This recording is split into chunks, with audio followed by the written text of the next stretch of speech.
Nagsimula ang series sa isang matandang si Yamashita na inasyoso ang dalawang lalaki na nagpunta sa dilim para maglaban. Natatakot siya para sa mas maliit na fighter na Oma dahil alam niyang patay ito kapag binugbog ng hinihamon niyang malaking tao. Tinanggal ng malaking tao ang damit at saka inatake ang mas maliit na mayabang. Pero mabilis umilag si Oma. Sinabi ni Oma na mas mahina daw ang malaking tao kaya sumuntok ito ng malakas, pero binali lang ni Oma ang buto nito. Saka pinagbubugbog ang malaking tao na nawalan ng malay. Napabilib si Yamashita at aalis sana si Oma nang tinanong ang matanda ang pangalan niya. Lumingon ang bida at nagtanong kay Yamashita kung gusto din nito ng laban. Kaya natakot ang matanda na inakalang patay na siya. Nakaramdam ng takot ang matanda kaya mabilis siyang naghanap ng lechon tao para magparaos. Pinapagalitan ng boss si Yamashita dahil palpak sa trabaho kaya nag-imagine siyang maskuladong matanda at kawawa ang boss. Walang ano-ano ay pinatawag siya ng kanilang pinaka-boss. At doon ay wala siyang kamuwang-muwang sa mga sinasabi ng chairman. Nagkwento ito tungkol sa kung paano nagkakaroon ng labanan ang mga naunang merchant sa Japan at nagpapatayan sila sa dilim. Pero nalaman ito ng Imperial kaya tinipon ng mga merchant at sinabing magkaroon na lang sila ng tournament at pipili ng isang fighter para i-represent ang kanilang negosyo. At nangyayari din ito sa panahon ng boss ni Yamashita. Akala ni Yamashita kung joke lang. Pero seryoso ang boss at sinabing nabugbog daw yung malaking tao na fighter sana nila. Kaya naghanap ito ng iba at pinapasok si Oma. Kaya muling natakot ang matanda. Sinabi ng chairman na si Yamashita ang magiging caretaker ni Oma, kaya napapaiyak ang matanda sa isip. Napatanong ang secretary ng chairman kung bakit yung matanda pa ang ginawang caretaker ni Oma. Pero secret daw.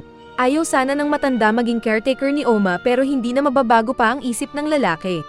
May dalawang anak daw si Yamashita pero hindi na niya nakikita ang isa. Ang isa namang high school ay naging palaboy at umuuwi na lang kapag magnanakaw ng pera. Nagpunta siya sa bahay ni Oma pero natakot siya dahil sira-sira ang loob ng bahay at madilim. Lalo siyang natakot nang makita si Oma na maraming dugo sa katawan. Akala niya kung killer ang bida pero may pinatay pala itong malaking baboy damo. Sinabi ni Oma na pumapatay daw siya para kumain. Naramdaman ni Oma ang pagdating ng ilang fighters. Pumasok sila at nakilala ni Yamashita si Ivan na kickboxer ng Russia. Mabilis na umatake ng suntok at sipa si Ivan pero pinitik ni Oma ang itlog nito kaya natamba. Pinigilan ni Ivan ang kasama na lapitan ng bida kaya pinatay ito ng mas malaking kasama. Nagpakilala itong siya ang magiging kalaban ni Oma sa tournament pero secret muna ang pangalan. Kalaunan ay nag-usap ang dalawang boss para sa laban ng kanilang mga fighters. 100 billion yen daw ang halaga ng gusali na paglalabanan nila. Ang mananalo ay ang magmamay-ari sa property. Maraming mga tao din doon ang manunood, na mga empleyado ng Kengan Ashura. At sila rin ang magbabalita ng resulta ng laban sa iba pang sindikato. Mabilis na nagkasalubong ang mga fighters. Naunang nasuntok si Rihito sa mukha pero nabawasan daw niya ang impact. Saka patuloy na suntok at sipa kay Oma. Pero mas magaling pa rin sa regular na laban ng bida na nakakasangga. Sinipa niya si Rihito na natambas sa kabinugbog sa lupa. Ngunit biglang ginamit ni Rihito ang secret weapon nito kaya nasugatan ang bida. Agad tumayo si Rihito at nalaman ni Oma na ginagamit ni Rihito ang daliri para masugat ang kalaban. Malakas daw ang pagpisil ni Rihito at gamit pa niya ito sa pag-akyat sa bato. Sunod-sunod pang umatake si Rihito gamit ang kutsilyong daliri. Sinipa ni Oma ang ulo ng natumbang Rihito. Pero na-finger pala ang paa ng bida. Tumayo si Rihito at nagkwento na noong bata pa lang siya ay nahati daw niya ang piso gamit lang ang kamay. Mayabang pa daw si Rihito at sinabing Superman siya. Kaya nilapitan siya ng nang-aasar na bida. Nainis si Rihito at binalak mangkalmoth. Pero na-holding hands siya ng bida, saka sinangga pa ang isang kamay. Nagawa din ng bida na makontrol ang flow ng lakas ni Rihito kaya napatumba sa lupa ang mayabang. Sinipa niya ito sa mukha at inapakan ng ulo, kaya ang nanalo sa laban ay si Oma. May mga players ding nanonood na fighters ng ibang kumpanya. Pagkatapos ay uminom ang mga bida dahil nanalo sila ng maraming pera, kasama ng secretary na Kaide. Tinanong ng chick si Oma kung bakit siya lumalaban. At sinagot ng bida na nais maging pinakamalakas at may taong nais muling makita. Samantala sa isang test fight ay pinagpapatay ni Setsuna ang mga nakalaban sa isang santukan lang. At siya ang ginawa ni Shian na isa pang chairman bilang kanilang fighter. Sa sumunod na laban ni Oma ay kalaban niya ang malaking wrestler na si Jun. Agad niya itong sinuntok sa mukha. Pero nahuli siya at binalibag. Mabilis na sinapak at sinipa ng wrestler ang bida na naitapon sa isang sasakyan. Sinabi ng wrestler na takot daw ang bida dahil umiilag-ilag ito kumpara sa kanya na wrestler. Kaya nilapitan ni Oma ang kalaban at inipit ang balat na nasaktan at umilag, kaya binalik ni Oma ang sinabi ng wrestler. Nagalit ito at hinawakan ang balikat ng bida. Pero iniikot-ikot ng bida ang malaking tao. Saka mabilis niyang pinagsusuntok ang mukha ni Jun. Sisipain niya sana ito nang bigla siyang yakapin, at sinabing magaling ding actor ang mga wrestlers. Saka binalibag sa lupa ang bida na nawalan ng malay. Ititigil sana ng referee pero pinulot pa siya ni Jun at muling nasuplex ng 2 beses. Saka siya tinapon sa ere at pinaikot-ikot. Narinig ni Yamashita ang isang lalaking sumigaw na tapusin ni Jun ang bida. Kaya nainis siya at sinabi sa lasing na mas malakas si Oma. Pero tumatawang tinuro ng lalaki ang natatalong bida na buhat-buhat ng wrestler. Biglang napunta si Oma sa lugar na puno ng kandila at hinihipan ng ilan dito. Saka nag-vibrate ang katawan niya na mabilis umalis sa pagkakahawak ng wrestler. Nabali pa ang ilang daliri ni Jun, saka pinagsusuntok pa siya ni Oma sa mukha na parang baliw. Naisip ni Jun na lumalakas daw siya kapag nabubugbog. Sinampal niya si Oma pero muling pinagsusuntok ni Oma si Jun na parang manyak. Umaabante naman ang malaking tao at binalak hulihin si Oma pero di siya makatama. Napansin ni Yamashita na nagiba ang fighting style ni Oma at para daw siyang baliw na hayop. Malakas na sinuntok ni Oma ang mukha ni Jun, pero na-headbutt siya nito, at na-double kick kaya tumama ang bida sa isang poste. Nag-cheer pa daw si Jun kasama ng mga audience at confident na aatake kay Oma. Pero sa isang iglap ay tinusok ng bida ang leeg ng wrestler kaya ito bumagsak at natalo. Pero nabali ang daliri ng bida. Napatalon ulit sa tuwa si Yamashita dahil nanalo si Oma kaya sinabi ng lasinggero na inom na lang sila ng sake. Nagulat ang lahat nang dumating ang matandang Keitohara na chairman ng Kengan Ashura. Isa itong boss ng isang malaking bangko. Binati din ito ni Nogi. Muling bumangon si Jun at sinabing malakas ang bida, na nagulat din dahil nakatayo pa ang wrestler. Dahil nanalo sa laban si Nogi ay pumayag ang kalaban nitong bumoto sa kanya para hamunin ang pwesto ni Keitohara. At dahil nakuha na ni Nogi ang requirements para pwedeng maging challenger ni Keitohara ay masayang tinanggap ng matanda ang hamon. Dahil sa hamon ay opisyal na binuksan ni Chairman Keitohara ang Kengan Ashura Tournament. Ito ay deathmatch battle kung saan pwedeng sumali ang lahat na klase ng mandirigma. Dahil dito ay na-excite ang lahat pero mas lihim na nagsaya ang bida dahil makakaharap daw ulit nito ang isang tao. Ngunit nagalit siya at sinakal si Nogi nang sinabi ng boss na hindi na siya ang fighter nila. Saka pumasok si Hatsumi. Mabilis nitong hinawakan ang kamay ni Oma at nabitawan si Nogi. Alam kasi ni Hatsumi na mayroon pa ring sira sa katawan ni Oma. Mabilis na pinagsisipa at suntok ni Oma si Hatsumi pero nakakailag ito na para lang naglalaro.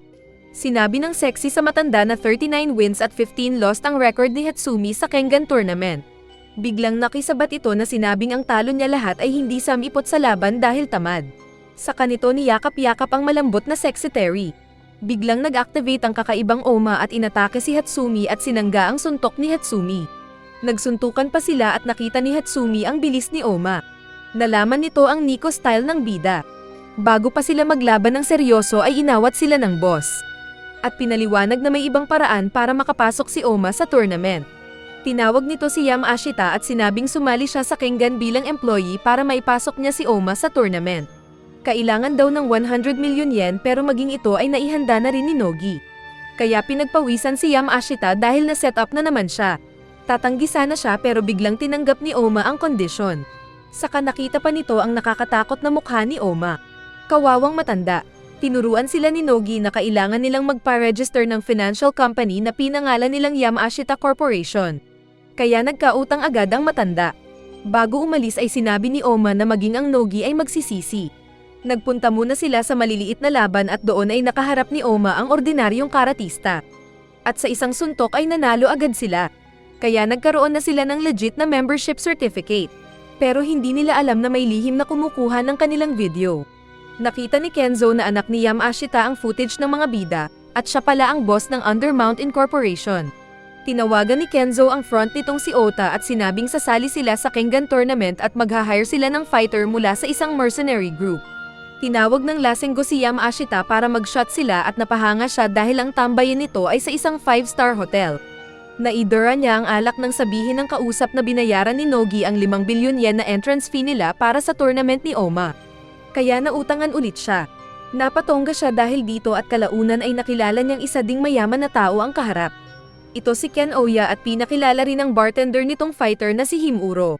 Sa isang parke ay nagsasanay si Oma at naramdaman ang sarili na naka-recover na. Nahiga siya at naalala ang pagkamatay ng master nito dahil sa kalaban ng fighting style nilang Nico. Nais niyang makalaban ang pumatay sa kanyang master. Pero nagulat siya nang muntik na siyang halikan ng baklang Setsuna. Pagtayo niya ay nilapitan ulit ang muscles niya sa kapinatikom ang labi. Ahem, bakla. Saka sinabi ni Setsuna na pinatay na niya ang master niya. Ninakaw niya ang revenge ni Oma. Pero sinabi ng bida na hindi naman siya maghihiganti, kundi para ipakita lang sa tumalo sa master niya na mas malakas siya kaysa sa iba. At sinabi nitong tatalunin lahat maging ang baklang kaharap sa tournament. Kaya namanyak si Setsuna na parang nag-apang ng bulate ang katawan. Napaluha pa ang bakla dahil sa saya sa nagpakilala at umalis. Nagtipon ng mga sasali sa tournament at nakita nila ang napakagandang ship. Pero ang mga may invitation letter lang daw ang papasok dito at walang ganun ang mga bida. Sa halip ay sa pangit na barko sila dinala. Kasama rin nila ang secretary na si Kaide. Pinaghiwalay ang mga fighters at ang mga audience. Dahil sa excitement ay hindi mapakali si Yamashita. Pero sinabi ni Kaide na mag-behave siya na parang president at ang babae ang nagdala ng inumin ni Oma. Pero habang nag-uusap si Kaide at Oma ay biglang nag-lock ang pinto. Tapos sinabi ng captain ng barko na simula na ang Royal Rumble. At 5 sa mga manlalarong nasa barko ang mananalo para makasali sa official tournament. Natakot si Kaide dahil hindi siya fighter at binatukan niya si Oma dahil ito ang may kasalanan kaya siya nasama sa cage. Kaya sinabi niyang protektahan siya ni Oma hanggang umaga. Agad inatake ng mga extra ang bida na kanyang pinagsuntok. Naroon din pala si Rihito na agad sinalubong ng isang extra na inislice niya ng leeg gamit ang daliri. Nakita nito si Kaide at napagtanto na naipit lang sa cage match. At nagustuhan niya ang sexy kaya sinabing babantayan din ang babae. Saka na lang daw sila maglaban ni Oma sa final match. Pinuntahan ng maraming siga ang dalawa pero agad nilang pinatulog. Nagulat sila sa isang dumaluhong na toro na pinagpapatay ang ibang fighters. Ito daw si Tyson na agad nakita si Oma. Tumalon itong parang bala na tina-target ang bida na umilag. Na-inlove daw ito sa martial arts Chinese Kenpo. Kaso ay napagtanto niyang bakit daw hayop ang tinutularan ng Kenpo, dapat daw ay mga armas. Kaya mula noon ay naging human bullet na siya. Katumbas daw niya ay parang truck na binabangga ang mga kalaban. Inatake niya si Oma na tinapon lang siya sa ibang direksyon. Pero tumalbog siya sa pader at bumalik. Pero nagpilit magpreno nang makitang tatamaan nito si Kaide. Kaya pumagitna si Oma at nagtaka si Tyson kung paano siya naihagis pabalik. May isa pa daw teknik si Oma na tinuro sa kanya ng kanyang master noon. Sinaksak niya ito ng kutsilyo pero yung kutsilyo ang naputol. Muling umatake si Tyson pero pinangsangga ni Oma ang likod kaya nabali ang taong bala na nahilo. May nanglock kay Rihito pero sinuntok niya ito sa ulo. Saka tinawag siya ni Sawada at nagyabang. Pero naasar ito nang tawagin siya ni Rihito na circus freak at pangit ang buhok. Ipinakita rin ng iba pang madaling tinalo ang mga kalaban. Wala pa daw 10 minuto nang manalo ang 5 sasali sa final tournament. Napagtanto ni Yamashita na sinayang niya ang pagkapanalo ni Oma dahil hindi siya tumaya sa sugal kaya napaiyak ito. Pag-akyat nila ay nakita nila si Keitahara kasama ng maraming bodyguard. Nagtanong ang isang fighter kung bakit sila lang daw ang nasali sa cage fight. Kaya pinagalitan siya ni Keitahara at sinabing ang mga matataas na ang rangko ay hindi kasali sa labanan ng mga mababa. Sinabi ng extra fighter na tuturuan niya ng leksyon ang matanda. Pero nang lapitan niya ito ay sinuntok lang siya ng isang bodyguard. Saka sinipa palabas ng barko. Ang mga bodyguard daw ni Keitahara ay pawang mga pinakamalakas. Kalaunan sa barko ay masarap ang pagkain ni Oma sa Chicken Joy nang lapitan sila ni Kaide at Nogi. Sinabi ni Oma na hindi na siya magpapagamit kay Nogi. Pero nang dumating si Rihito ay nagtaka si Yamashita kung bakit mag-isa lang niya. Kaya nasabi nitong siya rin kasi ang president ng sarili niyang kumpanya. At si Nogi din pala ang may pakana at nag-set up kung bakit siya nakasali sa tournament. Ang kapalit lang nito ay si Nogi ang magiging chairman ng Kengan kung si Rihito ang mananalo. At ganun din ang kontrata nila ni Yamashita at Oma pero hindi pala ito alam ng matanda. Nakita ni Yamashita ang mga tao na naglalaro ng board game. Naroon din si Oya na tinawag si Yamashita na labanan ng champion ng board game doon. Pero natalo siya ng 5 beses. Biglang nagsalita si Keitahara at sinabi sa mga manlalaro na walang maglalaban sa kanila habang nasa loob ng barko. Dahil malilintikan sila sa mga bodyguards. Nag-usap sina Shien at Nogi, at nang lapitan ni Shien si Oma dahil kilala ito ng fighter niyang si Setsuna Bakla, ay sinakal ng bida ang babae dahil sa inis na narinig ang pangalan ni Bakla. Pero mabilis siyang inawat ni Rihito. Pinakita naman si Setsuna na binugbog ang bodyguard na malakas kanina. Galit daw ito dahil natalsikan ng dugo si Oma sa ginawa ng lalaki, kaya pinatay ang bodyguard. Samantala ay kinausap ni Kaneda si Himuro at sinabing palitan na lang niya ito bilang fighter ng bookstore nila. Sinabi ni Oya na huli na dahil tapos na ang registration. Pero pinaliwanag ni Kaneda na ang mga manlalaro lang daw ang hindi pwedeng maglaban. Pero pwedeng nakawin ng ibang outsider fighters ang role ng mga tournament players. Kaya pinagbigyan ni Himuro ang request ni Kaneda. Sinuntok niya ito sa mukha kaya nag-nosebleed ang singkit. Nasuntok at nasipa si Kaneda ng ilang beses, pero kapalit nito ay nalaman niya ang fighting style ni Himuro na tulad ng kay Bruce Lee. Muling umatake si Himuro at nabugbog pa ang kawawang Kaneda. Bumagsak ito sa lupa pero muling tumayo at sinuntok si Himuro na napaatres sa lakas. Saka isa pang uppercut ang binigay ni Kaneda kay Himuro na napaluhod. Pero nakita nito ang nakakainis na mukha ni Kaneda kaya nagseryoso si Himuro. Muli niyang binugbog ang kawawang Kaneda na sinubukang lumaban pero natatamaan pa rin ng suntok at sipa. Sinipa ni Himuro si Kaneda at susuntukin sana ito ng killer punch pero nakailag si Kaneda at binali ang balikat ni Himuro. Tumayo na lumaban pa si Himuro pero sinipa lang siya ni Kaneda. Tulad ng board game na laro ay nagawa na nitong mabasa ang bawat pag-atake ni Himuro. Sa kabilang final attack ay sinampal sa sahig si Himuro. Sa kanya ito pinagtatadyakan hanggang maging tae. Dahil mas malakas ay nagustuhan naman ni Oya si Kaneda.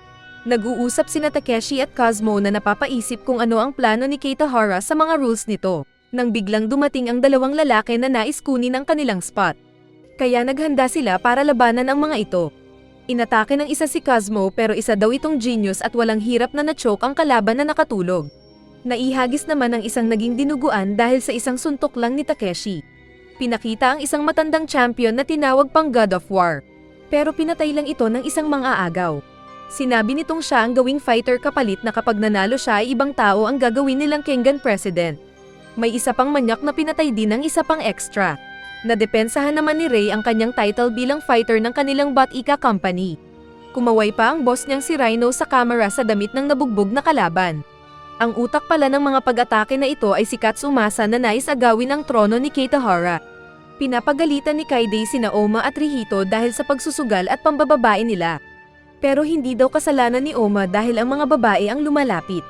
Nag-uusap sila nang biglang sipain ng isang chick si Kaide na niligtas ni Oma. Nagalit si Rihito na sinuntok ang umatake pero tinapakan ang mukha niya saka inatake si Oma.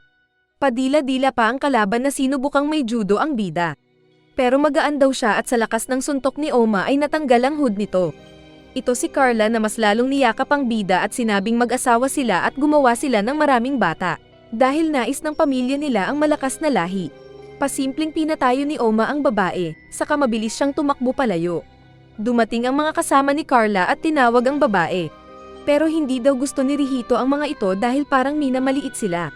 Bago umalis ay tinanong ni Carla ang pangalan ni Oma at sinabing magkikita sila ulit. Saka sinabi ni Carla sa lolo nito na may crush na daw siya. Pag-alis ng babae ay nagalit ang lolo na nagwala at sinabing kapag nilapitan ulit ni Oma ang apo ay patayin na nila ito. At nasira pa ang kinatatayuan niya. Sa meeting ng mga mayayamang tao ay nakita ni Yamashita si Ken na seryoso at hindi siya pinansin. Nakita ni Rihito ang dating boss na real estate na kinantsawan siya, kaya pinagbantaan niyang buksan ang katawan nito. Nakita nilang dalawa si Nogi sa likod ni Keitahara na seryoso ang mukha. Sinabi ni Rhino na siya kasi ang host ng laban at kapag natalo siya ay mawawala ang lahat niyang yaman. Naisip ni Yamashita ang utang kay Nogi na kung matalo ito ay makakalaya siya. Pero sinabi ni Rhino na nakasugal na rin pala ang kanilang buhay dahil kapag matalo si Nogi ay kasamang kukunin lahat ng asset nila. Kaya nanghina si Yamashita. Kalaunan ay tinawag ni Keitahara si Yamashita para mamili kung anong spot niya. At kalaunan ay sumunod din ang iba pa. Feeling ni Yamashita ay hindi sila mananalo. Pero sinabi ni Oma na gagawin nila ito. Nagsimula ang araw ng tournament at ang naging host ay ang anak ni Keitahara na si Sayaka. Naghahanda ng kanyang laban ang jiu-jitsu master na si Cosmo nang dumating ang kasama na sinabing pwede silang umatras habang maaga pa. Pero lumapit ang grappler na ayaw sumuko. Tinawag sila sa ring at malaki ang kalaban nitong si Adam. Kumantsaw si Adam na bakit maskuladong babae daw ang kalaban. Mabilis na pinagsusuntok at sinipa ni Cosmo ang tuhod ni Adam na nasaktan. Pero naganahan ito at mas lalong inatake si Cosmo. Ngunit mabilis si Cosmo sa pag-ilag. Saka pinatid niya ang malaking tao at dinala sa laban ng kadkuran ng katawan. Pinatungan niya ito at masaya ang malaking tao. Kaya sinuntok niya ito sa mukha saka pinagbubugbog. Ngunit nakasanggalang si Adam na nakangiti pa. Saka pa ito nag-charge na sumuntok, pero agad na umilag si Cosmo. Nasugatan si Cosmo dahil lang sa suntok.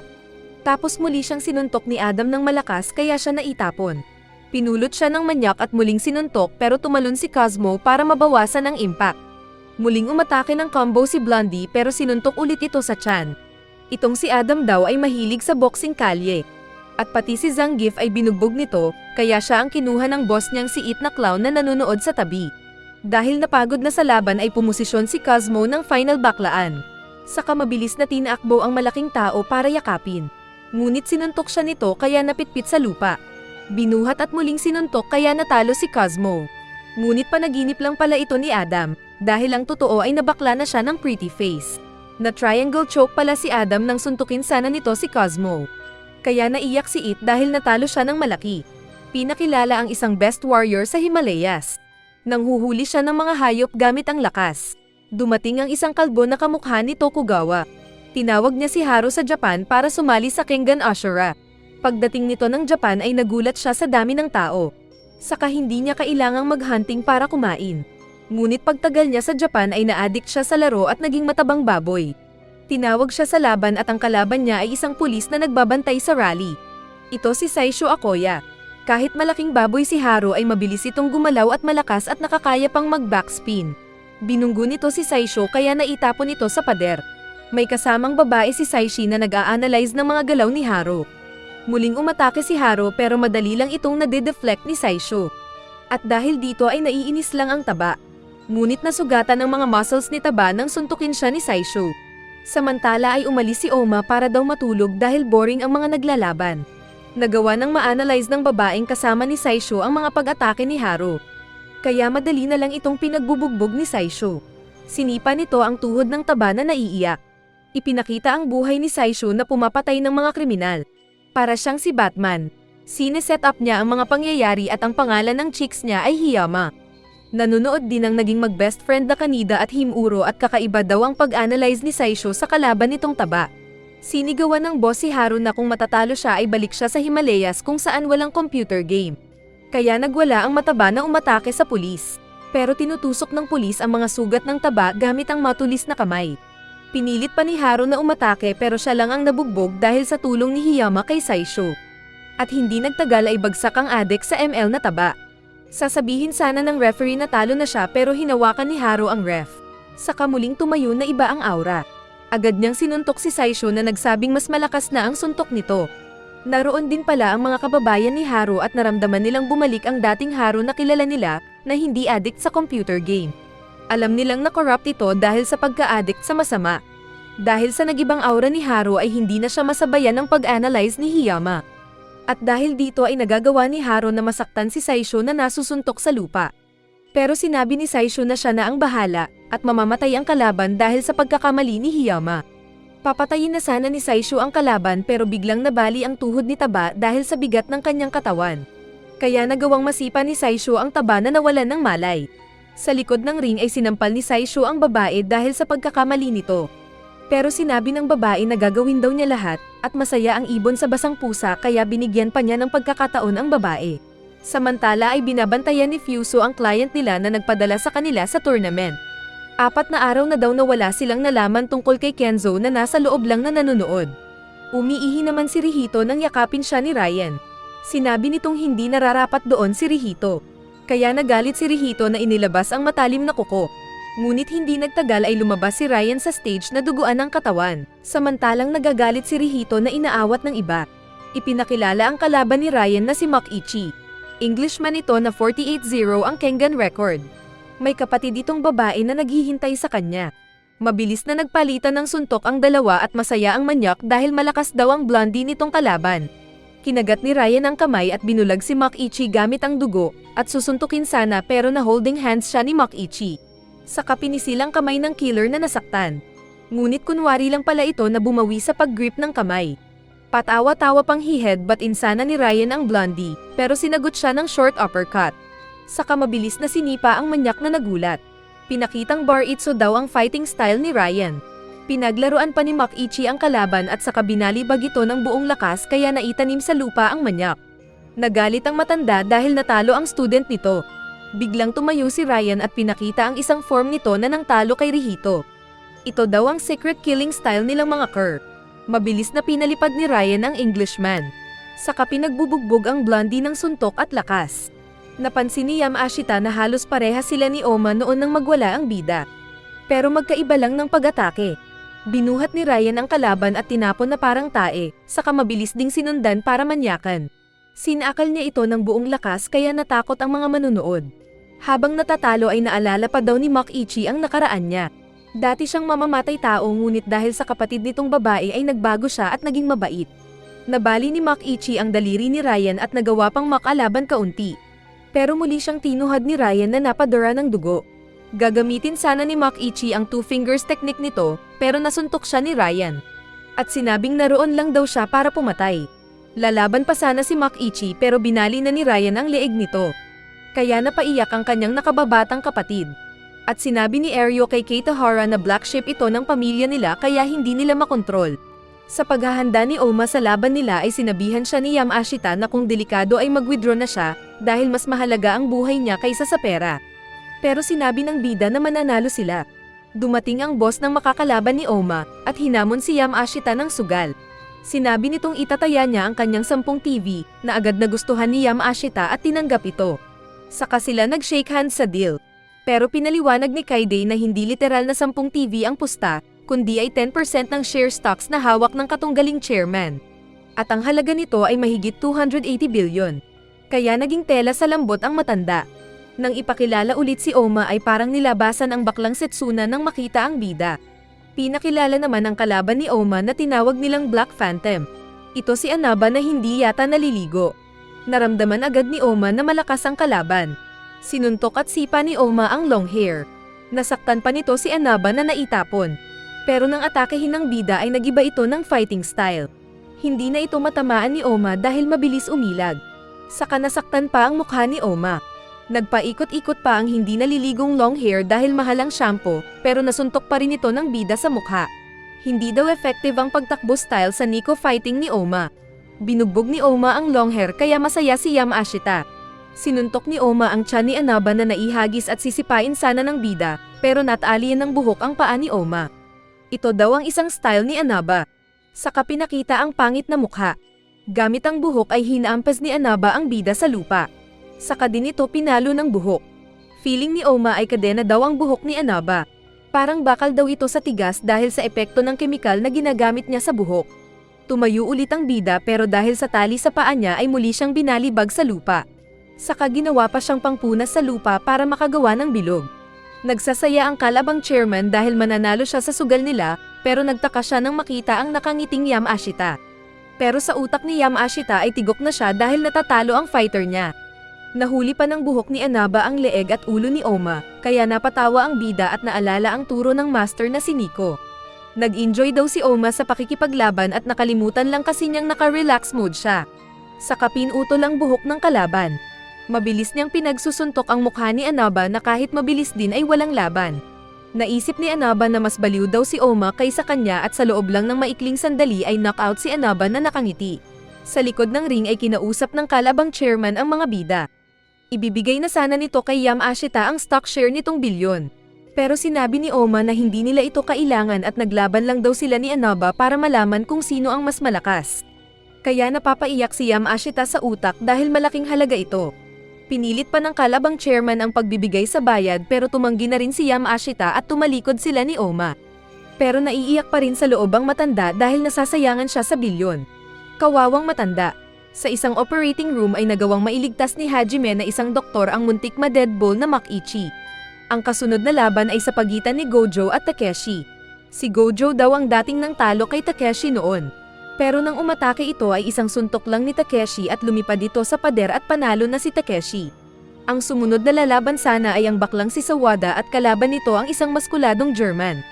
Pero biglang nag-announce ang referee na panalo na ang German dahil nag-withdraw ang boss ni Sawada. Pinakita sa backstage na minamanyak pala ng mga bayaran ng mga fighters ang boss ni Sawada na dinidilaan pa. Galit na dumating si Sawada at sinipa ang manyakis na naitapon. Sa kanito hinamon sa galit ang tatlong fighters na bubugbugin daw lahat. Pero bumangon si Masaki sa likod na pang-pepe ang haba ng dila. Muli itong umatake, pero gamit ang galing sa balay ay sinipa ulit ito ni Sawada. Kaso ay para itong aso na muling bumangon. Sinabi ni Reinhold na siya ang lalaban sa bakla at umatake ito. Naging buhawi bakla naman si Sawada at sinipa ang leeg ng malaking tao. Akala niya kung naputol ang buto sa leeg nito, pero hindi pala, at ang paa ni Sawada ang ginawang crispy pata. Napaiyak sa sakit ang bakla pero hindi pa natapos ang maskuladong pangit na hinampas siya sa pader. Nawala ng malay ang bakla at dudurugin pa sana ni Reinhold ang paa nito pero may nangbato ng lata sa ulo niya. Ito pala si Yamashita na hindi sinasadyang matamaan si Reinhold. Binalak ni Nick Ado na patulugin si Yamashita at binato ito pero yumuko ang matanda para mag-sorry kaya nakailag. Akala ni Nick Ado kung sinadya niya ito. At magkakagulo sana kung hindi tinawag ni Katsumasa ang mga goons. Kaya umalis ang mga malalakas na tao at inakala ni Yamashita na pinatawad siya. Ngunit nagulat sila nang makita si Sawada na nabakla. Nag-usap sa bar ang dalawa at sinabi ni Yamashita na kailangan pa ring mag-ingat ni Oma kahit na malakas siya. Pinakilala ang maraming nilantakan na chicks bago ang laban niya na si Muteba. Maging ang boss niyang babae ay parang nilawlaw niya ang bunganga. Ang kalaban nito ay yung isa pang manyak na mahaba rin ang dila. Nais ni Masaki na patayin ang kalbo na kalaban kaya agad niya itong pinatungan.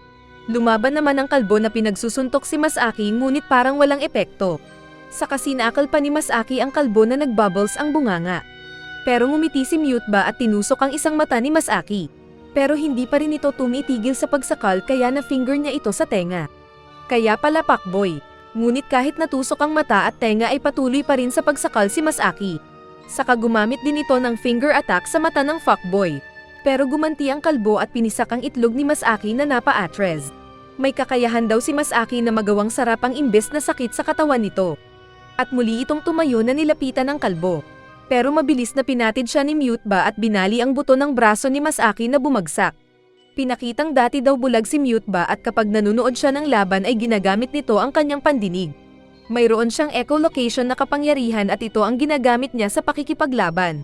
Inayos ni Masaki ang nabali nitong kamay at mabilis na umatake.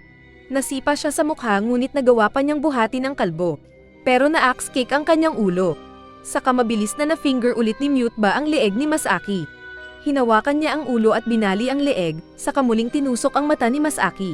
Natamba si Masaki na nakangiti dahil nag-enjoy daw sa laban at namatay. Kaya ang nanalo ay ang babaerong Muteba. Nasabi ni Yamashita na hindi dapat pinatay ni Muteba ang kalaban, pero sinabi ni Oma na mas mahina kasi ito kaya namatay. Pero sinabi ni Yamashita na masama ang pagpatay. Hindi daw maintindihan ng matanda kaya umalis na lang si Oma. At natapos ang series. Kung gusto mong gawan natin ng katuloy ay paabutan ito ng 1,000 likes at post natin agad ang karugtong.